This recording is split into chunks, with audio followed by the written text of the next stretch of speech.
So my suspicion is when you dig into this, location number 1 is doing pretty good. Location number 2 is struggling because he has struggled to scale. And there's also that effect that caused people to really, take care of their looks and, kind of consider that more of a necessity than a luxury. Can somebody not get Botox? Sure. But will they? I would think once you are on that train, you're inclined to continue. So Acquisitions Anonymous. Hello, another episode of Acquisitions Anonymous. We don't have 100% beard anymore. And thumbs downing on just the plus inventory alone. Welcome to Acquisitions Anonymous, Internet's #1 podcast about buying, selling, and investing in small businesses. Today, myself, Michael, Heather, and Connor, we went through and looked at a deal in my hometown of San Antonio, Texas, that is in the med spa space. And it was kind of surprising how we felt about it. So here's the episode. Hope you enjoyed it. We enjoyed making it for you. And stay tuned for the episode after a quick message from our sponsor. Are you ready to take the leap into business ownership, but you don't know where to start? Well, look no further than Acquisition Lab, the premier resource for entrepreneurs seeking to buy their dream business. Founded by Harvard MBA and acquisition expert Walker Deibel, the lab is your fast track to success in the search, diligence, and acquisition process. With hands-on support, world-class resources, and a community of like-minded entrepreneurs, Acquisition Lab gives you the tools and confidence to navigate every step of the journey. And we're proud to call Walker and Chelsea, the lab's director, longtime friends of the podcast. They're passionate about helping entrepreneurs like you take the next big step. So don't wait to make your business ownership dream a reality. Visit acquisitionlab.com today to learn more and schedule your free consultation. And when you do, be sure to tell them the Acquisitions Anonymous podcast sent you. How's everybody doing? Also, why are you guys wearing the same clothes as last week? I've just been wearing this all week. Yeah. It's not smelling very good, but I like it. How is weather in SoCal, Heather? Is it crazy again? Have you guys put on the parkas because it dropped below 70 or what's up? Yes. This morning I actually said it was freezing and it was like 65. And so, yeah, to me that was freezing. But no, it's actually nice. We have nice spring weather. The sun is out. Like we're going to the beach to walk on the weekends. It's beautiful. Not too hot yet. This is a great time to visit if anyone's thinking about that. And how close is your whole life to like being the movie Point Break, like on a scale of 1 to 10? It's not that close, but we've got beautiful scenery. We can always, if we're having a bad day in Southern California, you can just get outside and see something so beautiful in nature that you go, okay, I guess everything's fine. Connor, have you ever rented a car and gone and drove around SoCal, like doing the San Diego to LA drive? I have not been to SoCal. I need to get to SoCal, but yeah. I highly recommend it. A lot. There's a drive. You could do the drive. You can rent like a car in San Diego and drive up to LA. But if you go through Orange County, there's like a Whole Foods that's like on a cliff, like overlooking the ocean, the Pacific Ocean, and like what's the name of the train? The California Zephyr, is that the one? Oh yeah, the train goes right along the coast. It's beautiful. Like you're sitting there watching like the trains coming through. There's like whales out there. Like it's the most crazy Whole Foods in history, and you can like just sit out front and whales, dolphin, seals. It's beautiful. It's insane. Highly recommend it. Yeah. So Connor, you brought a deal, and it's in San Antonio. Are you kidding me? Let's go. That I did. I thought we could find a buyer while we're here. And it's a med spa, so I'm excited. I'm excited now. Yeah, the heading says leading multi-site med spa franchise with high margins. So the asking price is $4 million. Gross revenue is just over $3 million with $813K of cash flow. They pay $5,700 a month per rent, and it says multi-site. So I don't know if that's combined or that seems low to be combined, but we'll see. FF&E of $185K and was established in 2022. So this high-performing med spa offers a unique opportunity for a potential buyer to acquire a thriving business with significant growth potential. The practice has demonstrated impressive revenue growth and has the potential to expand to a new territory. The business operates 2 locations with a 3rd territory available for expansion, providing a solid foundation for continued growth in a booming market. The practice's focus on injectables as a core offering, coupled with high-margin product lines like IV vitamin therapy, positions it well for future profitability. The business benefits from being part of a leading franchise system, offering exclusive training, marketing, support, and a proven business model. This is a great opportunity for a medical professional or entrepreneur with healthcare experience to enter the rapidly growing aesthetics space. So sounds like they have 2 operations that are up and running, and then there's a 3rd territory that they own with the opportunity to develop, which opportunity to develop means obligation to develop typically. Yeah. I'm glad that they said healthcare professional or someone with a healthcare background, because that's the challenge with this industry is there are regulations, especially when they're doing Botox or injectables like they said they're doing here. The company that does the billing for that service has to be owned by someone who's licensed to do the injections. So either a nurse practitioner or a physician, whatever the local rules require. And for someone who's a non-physician to own a business like this, they have to set up a workaround basically to that regulation. And we call that an MSO, or a medical service organization, where they basically create a pass-through entity that is owned by the physician.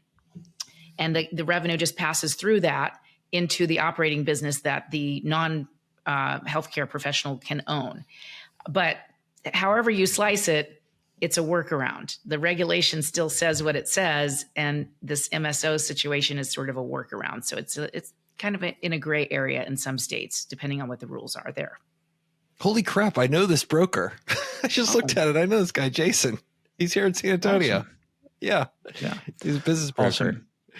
Awesome. Heather, I know a lot of the franchise organizations, like they establish relationships with MSOs for that reason, which hopefully that's, a way that, this works to the benefit of being a franchise if they have relationships that have been established that can help work that around. So a couple salient points in here. So the first thing here, it says in support and training, the owner is also willing to continue as a paid injector for up to 6 months, which that's kind of a sign that this was a technician who decided to get into a franchise owning his or her own injection kind of franchise, or beauty franchise, med spa franchise here. And then there's another detail here that's pretty interesting. They have 2 locations, and one is 2,100 square foot. That is triple net with a monthly rent of $5,700. And then there's another one, which is location number 2, which is just about half the size. That's 1,200 square feet, and it's a sublease, which leads me to believe this owner is probably one of those technician types who has struggled to scale past owning and operating the one flagship location where he works, and spends a lot of time being a technician, much less being a business owner and operator. So my suspicion is when you dig into this, location number 1 is doing pretty good. Location number 2 is struggling because he has struggled to scale.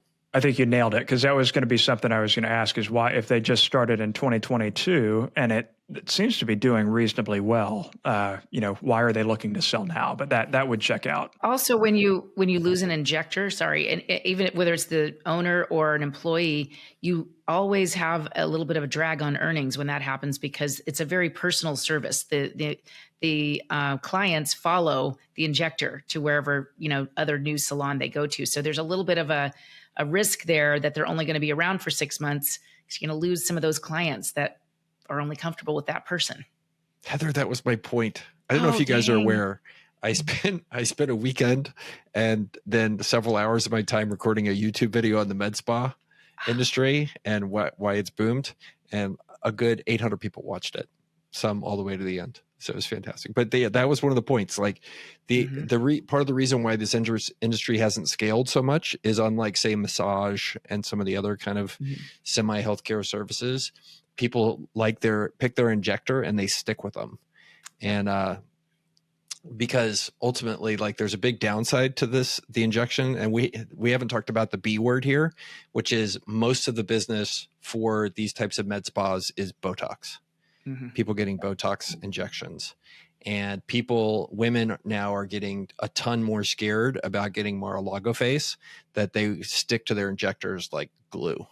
So have we talked about Mar-a-Lago face on the? No, but I immediately knew what you're describing there. It popped right in my head. Yeah, it's that's real. Yeah. I've heard a lot of my friends go to these like Botox parties too, where they like host it at somebody's house and have the injector come and everybody sits around and drinks wine and they do it all at once. Never been to one personally, but I've just heard about that. And so, I wonder just how different trends like that could impact how inclined people are to get Botox done at a place like this? Some stats here on Botox. I'm going to pull them out of my head, but I got them from doing my video. Only like 5% of the U.S. population has gotten Botox, but like another 3% is strongly considering it. And the second thing is around this the med spa growth markets. You'll see that like they have a number here that it's 14% CAGR is predicted from 2024 to 2030. The main driver of those assumptions around this growth rate is not Botox. They think generally Botox is going to stay relatively flat and slightly grow because women, especially, their appreciation of how they want to look is changing. The whole Mar-a-Lago face, like, and the duck lips, like they don't want to do that. So this whole bet is that things like Wegovy and the weight loss stuff will find their way into these med spas, and that's where the growth will happen. This whole growth is assuming that new treatments are coming online and that will provide the top line growth for med spas, not Botox and stuff like that. Where does filler fit into that? Or does it? I think it's like a pretty small percentage. Because I guess what I was wondering is my understanding is filler, that's something that you do like every year or every two, and Botox is what is it, every quarter? 3 months. Yeah, exactly. 3 months. Botox is your recurring revenue. And that's why, this is the valuation on any kind of med spa is going to be higher, the higher percentage it does of Botox because it's recurring revenue or reoccurring revenue, basically. Where all the other treatments, you might find someone only does it once or once a year. And a lot of times I think of those other services as a gateway to bring them in for the reoccurring revenue for the Botox. But I agree with Michael. There's a lot of anti-aging stuff coming online, all the time. And I think the more successful of these med spas will, be bringing in those new treatments that are sort of cutting edge. And but it's hard to know which ones of those are going to be the reoccurring revenue. Everything else kind of so far seems to be like a one-shot deal or once a year, maybe. Do you all know what the what does the COGS look like in a business like this? Like, I have absolutely no idea how much it costs to buy a vial of Botox or whatever. They will usually, the manufacturers of the Botox, and there's competitors to Botox, I forget what they're all called, but they will provide the inventory. Basically, they don't pay for it until they use it. So they provide it for free on the shelf if they'll use it. And then it's almost like a gas station business. The more they inject of that product, the lower their ultimate cost ends up being. So the manufacturers are trying to provide all these incentives to use their product and to push more of it. There are even analytics companies. I'm going to forget the one I saw, the name of it, but a lot of these med spas kind of feed into the same anonymized billing systems. And you can buy data on what is the most popular drug or product that is being sold and at what price point. There's all kinds of really fascinating data on that. Hi, Heather here. When I'm not breaking down deals with these guys, I'm helping people get the right SBA loans for their business acquisitions. Because when you're buying a business, the best financing isn't one size fits all. There's the best rate, fastest to close, the specific loan structure that you need, or a little of all of those things. That's why my company, Viso Business Capital, works with over 30 different lenders to find you the best funding in less time and with less friction so you can focus on the deal. Sign up for a free live Q&A session on SBA loans at visocap.net. Then click Zoom sign up in the top right corner. That's visocap.net and click Zoom sign up. I think they run at like 60% gross margins, if memory serves. I talked to my buddy who actually is a dermatologist here who did Botox for a while when it first came out, because that's how Botox started back in the early 2000s. Was the idea would you could go into your dermatologist and they would do the injection. And there were two problems. One is the dermatologist started to do what my buddy did, which was he did not like doing the procedures because of what was happening with the clients. And he described to me the last Botox injection he ever did was a lady who was basically on public assistance coming in and spending $500 on Botox injections that she did not need, in his opinion. And it was her last $500. Like she was coming, she was like addicted to the treatment. And he was just like, I don't know why I'm doing this. So basically what happened is the dermatologists like weren't set up for these type of cash patients, like coming in and doing that type of stuff.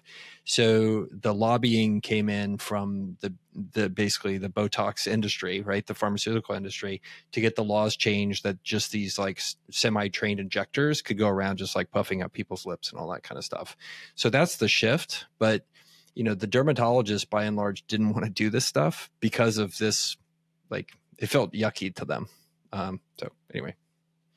But he described to me like the 60% gross margins when he was doing it. It'd be a $500 thing and he would pay $200 for the injection. Got the it. play that I've seen go well with med spas is to buy a platform, a good size, well located med spa, and then de novo clinics after that. Mm-hmm. And the idea being that, this is not yet a saturated market. There's lots of areas of the country where there's not a lot of density of these. And so you kind of find your first one to acquire, but then you grow with de novo startup clinics, because a lot of times they can become profitable in less than 12 months. So, acquiring 2 of these with a third location kind of doesn't fit that playbook. I think that's one of the things I'm seeing about this one that I'm not loving. I would rather see someone buy one that's doing well and think about where they might put some de novo clinics after that. Yeah. And this is, franchise med spas, there really aren't as many dominant players in the franchise space in med spas as there are in others. And that could be some of the other reasons that you all are mentioning. But there are several that are growing really quickly, because I think that there's a lot of folks that are bullish on the industry overall. But yeah, it is interesting how there's not, one dominant name that you would think about like you would in boutique fitness or anything like that. Mm-hmm. So here's another data point. As of late last year, only 3% of med spas were private equity owned. Pretty small considering, like, what was the last industry you ran into? Now there's a lot of them trying to roll these up, but it comes back to that fundamental challenge that we talked about, which is people follow their injector. And like, if you're following your injector, what are you owning as private equity? Like your entire, private equity is not known for keeping good employees around. Ask any HVAC roll up. So to some extent, I think this is still a business that's going to remain pretty darn fragmented over time, which is good. Like if you're a small entrepreneur. How do you all think about a business like this in a recessionary environment? Because this to me is an example of how, like I always talk about, there are two layers to something being discretionary. It's first of all, can someone cut it from their budget? And second of all, will they? And to me, this is an example of where like those two things can differ. Like, can somebody not get Botox? Sure. But will they? I would think once you are on that train, you're inclined to continue. So how do you think about the durability of something amidst macroeconomic turmoil? I think it's pretty durable because it's beauty related. And actually, I believe they called it the lipstick effect during the Great Recession. The 2 industries that tended to do well and and it even grew a little bit were cosmetics and alcohol. And so the cosmetics, both of them made people feel better when things were bad. And so I think that there is an effect here where people will keep this going. I also think, here we're on screen right now. A lot of people, their work is on Zoom or on screen a lot. And there's also that effect that caused people to really, take care of their looks and kind of consider that more of a necessity than a luxury. So I think it's a little more durable than a lot of other things might be. I remember that being discussed like right on the onset of COVID, is that was part of the thesis, was that people were going to be diverting a lot of the resources they would otherwise sink into nice clothes and things like that into their facial appearance. I think that's happened. Liquor stores were, at least here in Texas, were considered essential businesses because addicts turned out to be pretty durable customers. And I think a lot of people are addicted to, and it's very important to them that they have some of this Botox stuff going on. And I will say that visits to the salon that our house pays for, it ain't getting cut. Like we're declaring bankruptcy before that gets cut. That Gridley house. What was the other thing I was going to tell you guys about this? I did a whole video about this. It was amazing. Here's the last thing before we kind of start to dig into what we think about this. I think these two salons, at least one of them, is underperforming. This profit margin. I think we did that one. Remember we did that chain of two of these in Vegas, Heather. It was probably Yeah, 2 years ago when we did it, or a year and a half ago. And like their profit margin was way higher than this. Like this, just to tell the listeners, they're making $800,000 on $3 million in sales. Like that's super. I remember the one we looked at was at least over 30%. It was much better than this. I think the standard is at least 25% margin. So maybe it's okay. But I do think the fact that they're saying 3 locations, or I guess 2 now, and you've got to build out the third, it's probably not fully utilized, especially if the owner is one of the injectors. I think you're probably correct about that. Yeah. So before we close, I have a question for you, Connor. The owner wants to be one of your injectors. Would you hire him or her to continue working for you after you buy this? No. I mean, it depends on obviously the situation. Maybe if it's required to transfer customers and stuff, but no, it would have to be a gem of a human being, personality wise, for me to want the owner in the building every day after I've bought a business. Would you agree? Hiring a newly rich person to come in and work in your business, you either need to give them a very seductive role that's non-critical, or you need to let them see the door. That's typically the way it works. Agreed. It does look like, Heather, they have a monthly membership population, I guess, where people are doing subscriptions for Botox. Right. And then that means as a buyer, you've got some prepaids in there that you got to make sure you include in your structure of your deal. But I like that. The gift cards in some states, if they go unused, you can take them into income after a certain period of time. So there's kind of a little extra bonus there. It did say also SBA pre-approved, but I want to say if you're a non-healthcare provider and you have to do this MSO with SBA, it can be done, but super difficult. Most of your banks out there are going to want the pass-through entity and the physician that's your medical director to guarantee the SBA loan, which is a non-starter. So I've got a couple banks that we've gotten these done without that, but most banks are going to be very confused. Most SBA banks are going to be very confused by the MSO, and it makes it kind of challenging. Yeah. All right. Before we wrap this one up, Heather, where are you? Thumbs up, thumbs down? Thumbs what up. Do you think? I like it. I like med spas. Yeah. Connor? I'm a thumbs up with the caveat of understanding if there's another location that's performing and what is the line of sight to improving that. And then also understanding the obligation that you have to develop that third location. Where is it? How much is it going to cost you to build out, et cetera? But I love the space. Yeah. I think this has some hair on it. I would probably negotiate them down a good bit. And I still would like the deal. Agreed. Yeah, I like the deal. Man, the price at 5X. Oof. It's a little high. Why isn't everything cheaper, Heather? Why is everything so expensive? I tell people, don't worry what the list price is. No, nothing ever sells for that. That's what I'm talking about. All right, guys. We'll see you next week. Thanks, everybody, for being here. If you enjoyed this episode, send it to a friend, and we'll see you next week.